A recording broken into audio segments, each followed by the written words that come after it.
Hey everyone, welcome. This is Greg with Engaging History. Today we're going to look at a very exciting unit to teach and to learn about, and that is ancient China. Before I get started, let's look at the quote of the week. There's two. No significant learning can occur without significant relationships, from James Corner. And effective teaching is not a simple matter of strategies. Effective teaching is grounded in human relationships. That's from Robert Marzano. So true. Every day we're building relationships with our students, and oftentimes if they're not intrinsically motivated to learn, they'll learn because they know we care. They'll learn for us. Why do we study history? To understand our world, avoid past mistakes, and appreciate other cultures. And as always, the lessons that I'm going to show you today aim to be both fun and challenging for students. So let's go ahead and take a look. I love studying ancient China. This is something that I really enjoyed creating lessons for. So these resources will allow you to teach for several weeks. What I want to start with is looking at the main lessons that go into this unit, and then afterwards look at some supplemental lessons that are fun, but if you don't have time to get to it, that's okay. It's not the nuts and bolts of the China unit. And by the end, if you have students organize their papers into an interactive student notebook of some sort, they could have as many as 17 different pages, depending on what you wanted to keep in the unit. And I'll show you those at the end. Of these 16 different PowerPoints or activities that are included here on the screen, I'm going to let a few of them fade into the background, and we're going to look at those at the end. But these are the main 6 that we're going to start with. And these 6 are listed right here. We're going to have a geography lesson where we look at the geography of China and talk about why China was so isolated and was able to develop over thousands of years with very little outside influence. Then we'll look at a snapshot of Chinese dynasties, we'll look at the Chinese language, inventions that came from China, Chinese philosophies, the big 3 being Taoism, Confucianism, and Buddhism. Buddhism, of course, came from India, but had a big influence in China as well. And then beauty, which is a really interesting lesson to look at comparing our culture and what we think of as beauty in the Western world to ancient China. There are some handouts to go with each of these resources so that students can follow along and have opportunities to answer questions and think critically as they go. All right, for geography, here's a couple sample slides, but basically students will have a blank map of China, and every time you hit the button as the teacher, you control the pace and you reveal new things on their map, which they're going to put on their page as well. So by the end, they have a blank paper that turns into a resource packed with information. All right, a second lesson on Chinese dynasties. I give my students a graphic organizer that allows them to list some facts about each dynasty that we're going to look at. Start by seeing these dynasties on a timeline, going all the way up to modern China with the People's Republic of China. There's a couple sample slides with some information as we go through it. Okay, then a third lesson after dynasties is looking at language. Now this is really interesting if you think about it. Let me show you this slide. I like to talk to my students about how languages develop certain ways for certain reasons. So for example, Latin and Greek, they are not using brushes as often. They're oftentimes we're carving words into wood or into stone. And when you do that, you're gonna have straight lines, not curved lines. That's why you see the letter U, for example, it looks like a V, but it's really a U. Languages like Arabic or Chinese, oftentimes using brushes, and so you're gonna have a lot of curved lines. In Chinese, with the brush, you're able to make lines change in thickness as well to mean different things. Okay, so here's another sample slide from this lesson. Students always really enjoy this one. I have them copy down a few Chinese characters. They don't know what they mean yet, and then I see if they can match them to the English word. Now, as you see the answers, it's interesting because it actually looks like the word, right? It looks like a person with 2 legs. This one looks like a few trees, which make up a forest. That looks like 2 halves of a gate that are opening up, and that looks like a box with a line drawn down the middle. So I have a series of these in the language PowerPoint. Then we go to inventions. Now China is famous for having all sorts of different things that they invented or came up with throughout the millennia. So my students and I take a look. Now there's some points in this lesson where you could pause and just show a picture. For example, the one that just popped up there on the right looks like a stick with some bristles at the end, and that's actually a toothbrush. So you can have your students engaged while you're showing them these slides as well.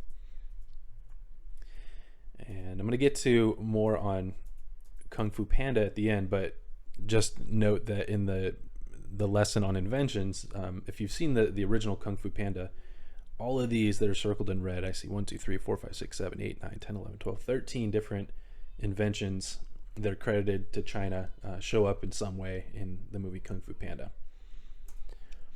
Okay, switching to, this is a big lesson. This could take several days, but looking at Taoism, Confucianism, and Buddhism, 3 different religions or philosophies that had a big influence on China. Taoism and Confucianism originated in China. Buddhism was brought to China. In this lesson, I'll show you a few examples of some of the slides I use. I love to tie what we're learning to current events or things that students are interested in or part of students' background knowledge. So in this case, I might show a quote from Star Wars and ask students to identify before I show them the answer what philosophy this connects to and why, right? Or I'll have a quote from The Matrix. There's a few here from MULAN, The Matrix, Star Wars. There's some links to videos here at the bottom as well. And then there's another slide from this lesson with Chinese philosophies mini quiz. So students are to connect each saying to the correct philosophy. And what I used to do is if they get it wrong at some point, I would have a different student answer each question. We'd start over. And so they had a lot of fun trying to focus together as a class to see if they can get through the list without messing up. All right, then the sixth and final lesson in my core lessons for China is on beauty.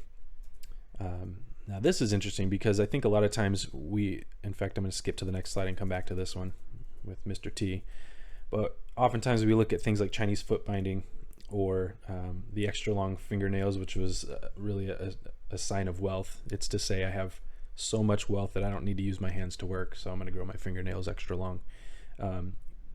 Kids today often look at that and don't understand that.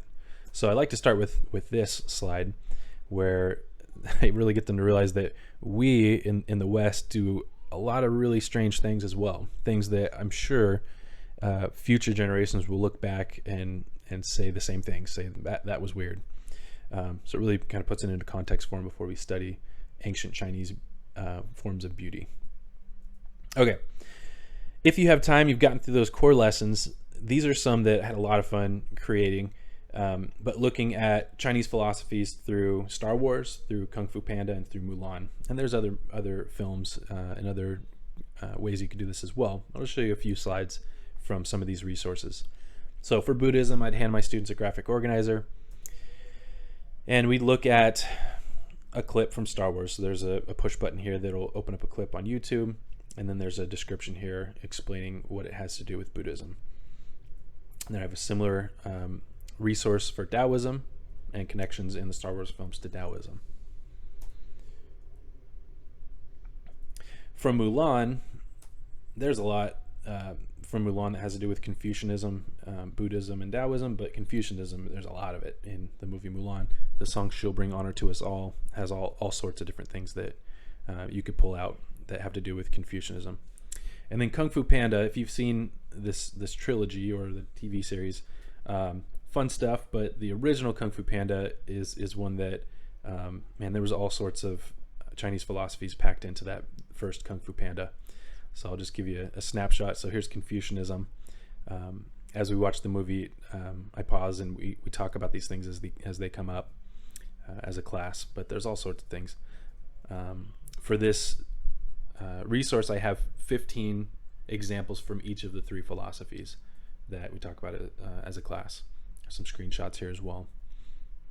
Okay, by the end of the unit, if you want to do some recap or some test prep, or this could even be front loading before you study certain things, I want to just show you a couple from these 5 that you see on the screen.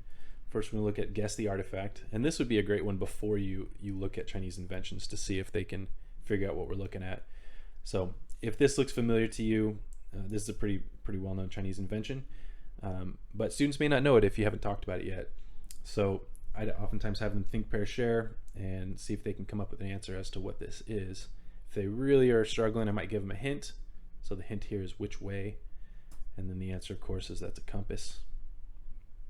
Here's another example. If students are struggling, here's the hint, boom.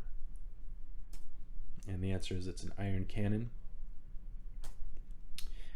Okay, this would be great for a recap at the end of the unit before an assessment. Family Feud. So question here, geographic features that help to keep China isolated. So assuming we've studied that, students might call out an answer. If they call out an answer, I'll click the tile to reveal that answer. So there's the Gobi Desert, the seas or the coasts, right? The plateau of Tibet. If they get one wrong, then I'll click on an X. Okay. So again, by the end, you'll at least have these 6 graphic organizers on the left from the main lessons, the core lessons from the unit. If you've had time to incorporate some Kung Fu Panda or some Star Wars to study Chinese philosophies, or gone over some of these review activities, you may have several more that students can include in their interactive student notebook. A couple that I didn't talk about that you see here on the screen on the far right is there's some texts from Confucianism and from Taoism, some primary source texts that students can look at as well. Thank you so much for watching. I hope this helped you to at least brainstorm, get some ideas of how to teach a unit on ancient China.